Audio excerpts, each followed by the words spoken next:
Hello, नमस्कार सभी को। हमारी कक्षा में आप सबका स्वागत है बच्चों।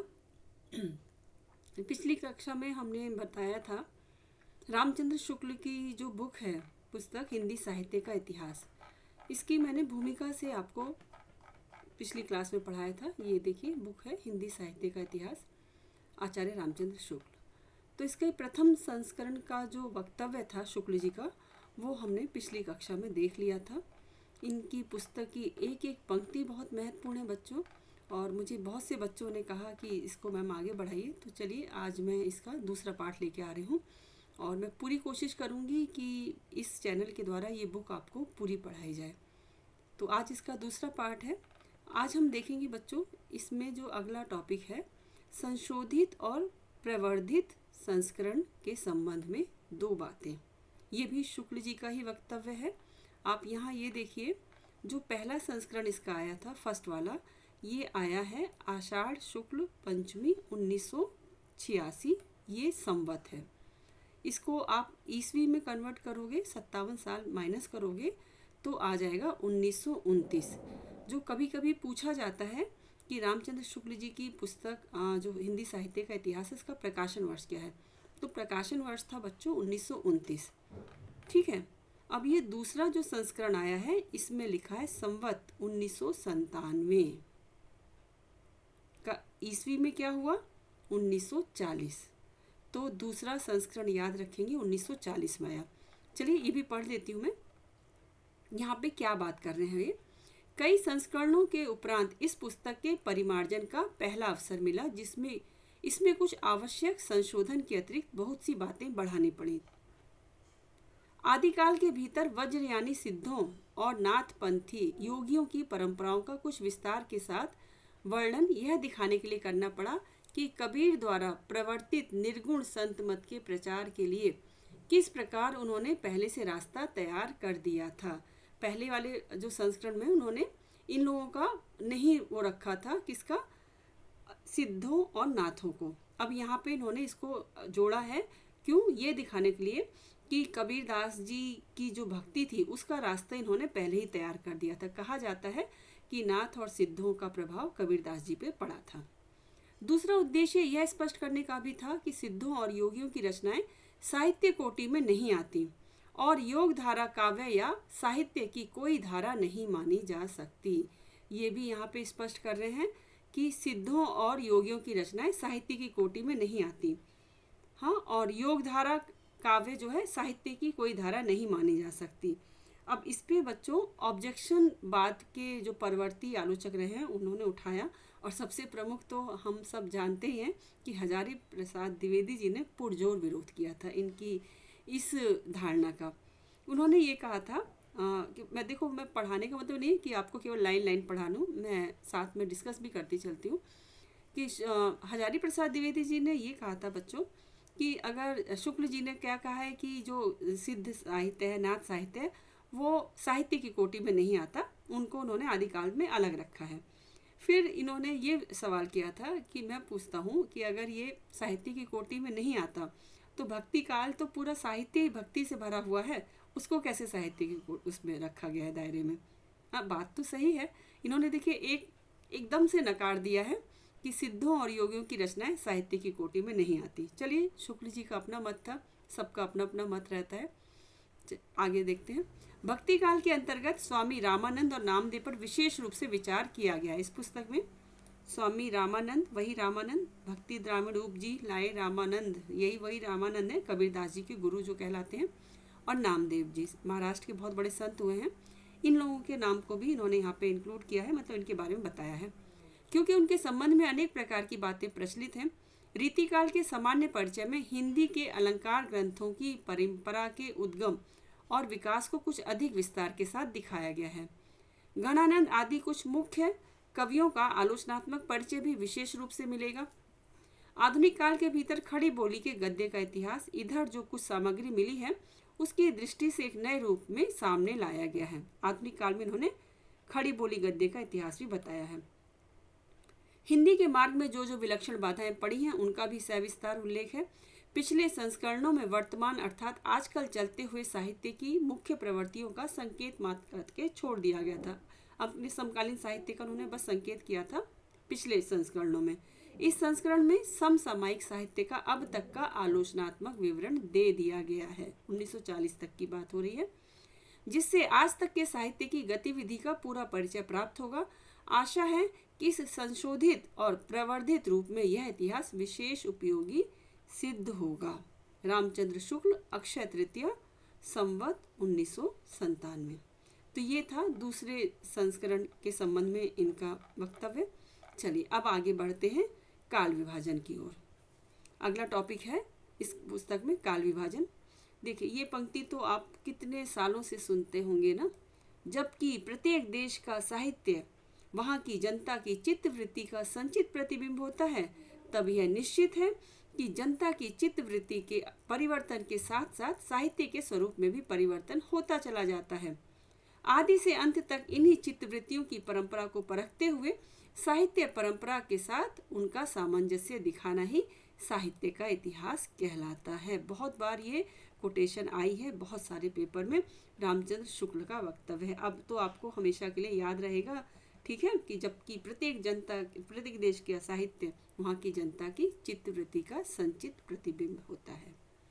आगे, जनता की चित्तवृत्ति बहुत कुछ राजनीतिक, सामाजिक, सांप्रदायिक तथा धार्मिक परिस्थिति के अनुसार होती है। अतः कारण स्वरूप इन परिस्थितियों का किंचित दिग्दर्शन भी साथ ही साथ आवश्यक होता है। इस दृष्टि से हिंदी साहित्य का विवेचन करने में यह बात ध्यान में रखनी होगी कि किसी विशेष समय में लोगों में रुचि विशेष का संचार और पोषण किधर से और किस प्रकार हुआ। मतलब हर समय रुचियाँ चेंज होती रहती हैं। उपर्युक्त व्यवस्था के अनुसार हम हिंदी साहित्य के 900 वर्षों के इतिहास को 4 कालों में विभक्त कर सकते हैं। जब ये लिखा गया था बच्चों, उसमें इन्होंने 900 वर्षों के इतिहास को लिया था। 1929 की बात जब हो रही थी, और अब देखिए 2025 चल रहा है, लगभग 100 वर्ष और जुड़ने वाले हैं, और आज भी इसकी प्रासंगिकता ऐसे ही बरकरार है। चलिए देखते हैं। आदिकाल इन्होंने जो 4 कालों में विभाजित किया है वो बहुत महत्वपूर्ण है, और ज़्यादातर इन्हीं के विभाजन को मान्यता मिली हुई है। आदिकाल, जिसका नाम इन्होंने वीर गाथा काल भी रखा है। इनके सबसे बड़ी विशेषता बच्चों इनकी ये भी है कि इन्होंने हर काल के 2 नाम दिए हैं। देख लीजिए, हर काल के 2 नाम दिए हैं। आदिकाल को इन्होंने वीर गाथा काल कहा है, संवत 1050 से 1375। दूसरा पूर्व मध्यकाल, जिसको भक्ति काल कहा है, इसका संवत 1375 से 1700 तक समय रहा। तीसरा काल है उत्तर मध्यकाल, जो रीति काल इन्होंने बताया, संवत 1700 से 1900 तक। चौथा है आधुनिक काल, जो गद्य काल कहलाया, संवत 1900 से 1984 इसमें दे दिया गया है। जब 1984 क्यों लिखा बच्चों? क्योंकि 1984 में ये संस्करण प्रकाशित हुआ है। ये संवत 1984 में, इसलिए ये दिखा देती हूँ मैं। 86 में प्रकाशित हुआ है, 84 में इन्होंने लिखा होगा। जब तक अद्यतन जब तक थे तब तक का इन्होंने यहाँ पे लिया है कार्यक्रम। चलिए आगे देखते हैं। यद्यपि इन कालों की रचनाओं की विशेष प्रवृत्ति के अनुसार ही इनका नामकरण किया गया है, पर यह न समझना चाहिए कि किसी विशेष काल में और प्रकार की रचनाएं होती ही नहीं थी। जैसे भक्ति काल या रीति काल को ले तो उसमें वीर रस के अनेक काव्य मिलेंगे, जिनमें वीर राजाओं की प्रशंसा उसी ढंग की होगी जिस ढंग की वीरगाथा काल में हुआ करती थी। अतः प्रत्येक काल का वर्णन इस प्रणाली पर किया जाएगा कि पहले तो उक्त काल की विशेष प्रवृत्ति सूचक उन रचनाओं का वर्णन होगा जो उस काल के लक्षण के अंतर्गत होंगी।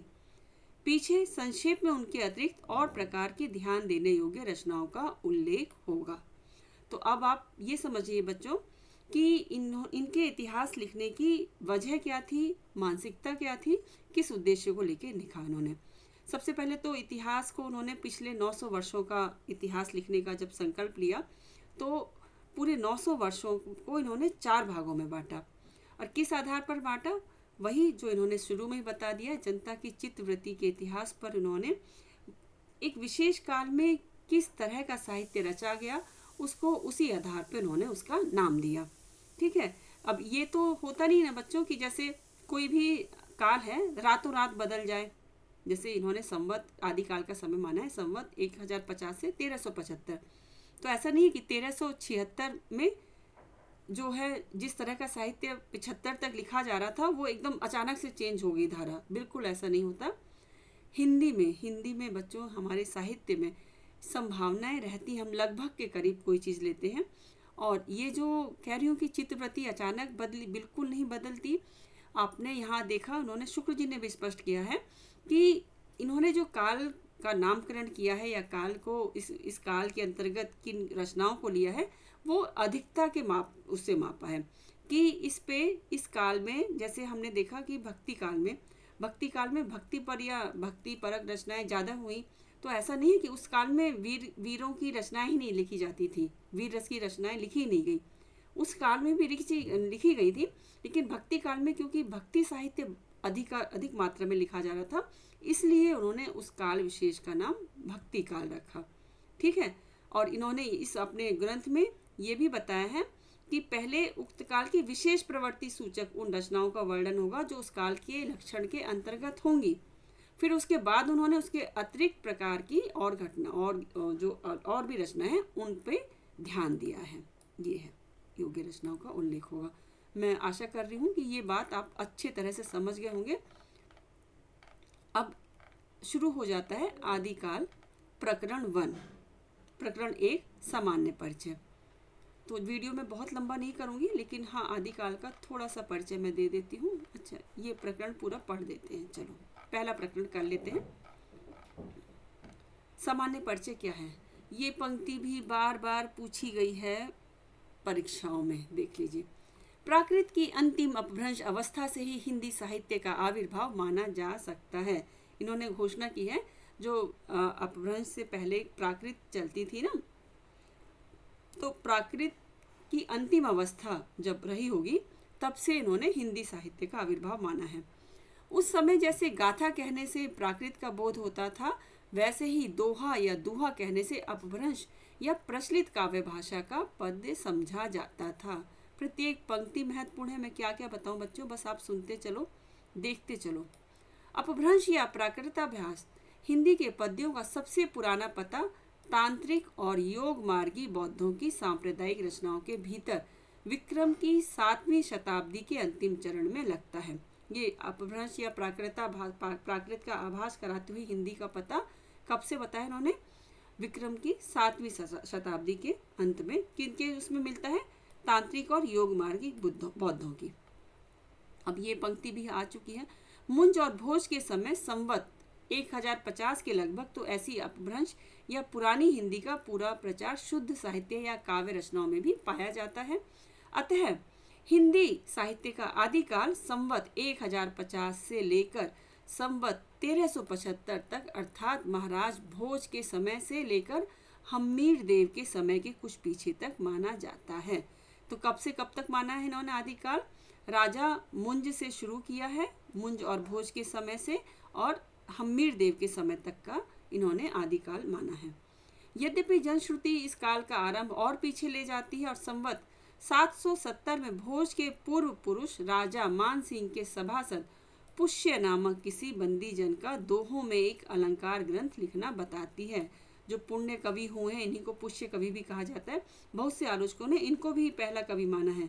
उसी का यहाँ पे इन्होंने वर्णन किया है कि देव शिव सिंह सरोज, इन्होंने कहा किससे लिया है ये उदाहरण? शिव सिंह सरोज से। पर इसका कोई प्रमाण उपलब्ध नहीं है कि राजा पुष्य से माना जाए, पुष्य कवि को पहला कवि माना जाए हिंदी का। आदिकाल की इस दीर्घ परंपरा के बीच प्रथम 150 वर्ष के भीतर तो रचना की किसी विशेष प्रवृत्ति का निश्चय नहीं होता। 150 भीतर तक कोई विशेष रचना नहीं रची गई। धर्म, नीति, श्रृंगार, वीर सब प्रकार की रचनाएं दोहों में मिलती हैं। इस अनिर्दिष्ट लोक प्रवृत्ति के उपरांत जब से मुसलमानों की चढ़ाइयों का प्रारंभ होता है, तब से हम हिंदी साहित्य की प्रवृत्ति एक विशेष रूप में बंधती हुई पाते हैं। राजाश्रित कवि और चारण जिस प्रकार नीति, श्रृंगार आदि के फुटकल दोहे राजसभाओं में सुनाया करते थे, उसी प्रकार अपने आश्रयदाता राजाओं के पराक्रमपूर्ण चरितों या गाथाओं का वर्णन भी किया करते थे। यही प्रबंध परंपरा रासों के नाम से पाई जाती है। जो चारण लोग अपने राजा की स्तुति में गान करते थे, उसी परंपरा को उन्होंने रासो परंपरा कहा है। जिसे लक्ष्य करके इस काल को हमने वीर गाथा काल कहा है। इन रासो साहित्य को लक्ष्य करके इन्होंने इसका नाम वीरगाथा काल का है। दूसरी बात इस आदिकाल के संबंध में ध्यान देने की यह है कि इस काल की जो साहित्यिक सामग्री प्राप्त है उसमें कुछ तो असंदिग्ध है और कुछ संदिग्ध है। इन्होंने आदिकाल में जो भी सामग्री है उसको उन्होंने कुछ असंदिग्ध माना है और कुछ संदिग्ध। असंदिग्ध सामग्री जो कुछ प्राप्त है उसकी भाषा अपभ्रंश अथवा अर्थात प्राकृताभास प्राकृत की रूढ़ियों में बहुत कुछ बुद्ध, प्राकृताभास का प्राकृत का आभास कराती हुई हिंदी है, इस तरह की हिंदी है जो असंदिग्ध है। इस अपभ्रंश या प्राकृताभास हिंदी का अभिप्राय यह है कि उस समय की ठीक बोलचाल की भाषा नहीं है जिस समय इसकी रचनाएं मिलती हैं। यह उस समय के कवियों की भाषा है, बोलचाल की भाषा नहीं है, आप लोगों की भाषा नहीं है, वो कवियों की भाषा है।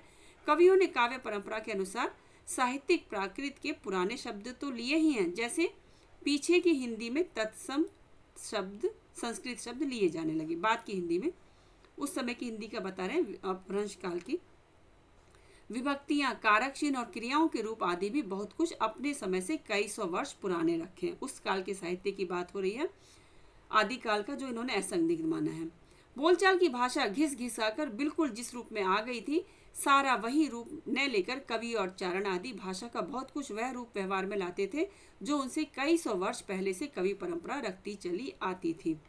अपभ्रंश के जो नमूने हमें पद्यों में मिलते हैं वे उस काव्य भाषा के हैं जो अपने पुरानेपन के कारण बोलने की भाषा से बहुत कुछ अलग बहुत दिनों तक आदिकाल के अंत क्या उसके कुछ पीछे तक पोथियों में चलती रही। जो इन्होंने नमूने मिले हैं अपभ्रंश के पद्यों में, वो उस वाली काव्य भाषा के हैं जो अपभ्रंश मतलब आदिकाल के अंत क्या उसके बहुत पीछे तक मतलब पोथियों में पुस्तकों में लिखी जाती रही। विक्रम की 14वीं शताब्दी के मध्य में एक और तो पुरानी परंपरा में के कोई कवि संभवतः शारंगधर हम्मीर की वीरता का वर्णन ऐसी भाषा में कर रहे थे।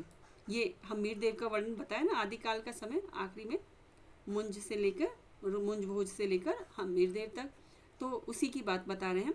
ये एक उदाहरण भी दी है। चलिए वीर हम्मीर पाभर मेणी कंपई दिगमग अण अंधार धूली सुरह आच्छई। दूसरी ओर खुसरो मियाँ दिल्ली में बैठे ऐसी बोलचाल की भाषा में पहली और मुकरियाँ कह रहे थे। खुसरो वही खुसरो है जिनको खड़ी बोली का पहला कवि माना जाता है। एक नार ने अचरज किया, सांप मार पिंजरे में दिया। देखिए कितनी आज की हिंदी ही है, देखो ये भी। इसी प्रकार 15वीं शताब्दी में एक और तो विद्यापति बोलचाल की मैथिली के अतिरिक्त इस प्रकार की प्राकृताभास पुरानी काव्य भाषा ही भनते रहे। विद्यापति बालचंद बिजवई भाषा दू नहीं गए दुज्जन हासा। और दूसरी ओर कबीरदास अपनी अटपटी बानी इस बोली में सुना रहे थे। कबीरदास जी के बारे में बहुत कुछ अच्छा नहीं लिखा है इन्होंने। अगिन जो लागी नीर में कंदो जलिया झारी उत्तर दक्षिण के पंडिता रहे बिचारी बिचारी। ये सबकी बोलियों के उन्होंने उदाहरण दे दिए।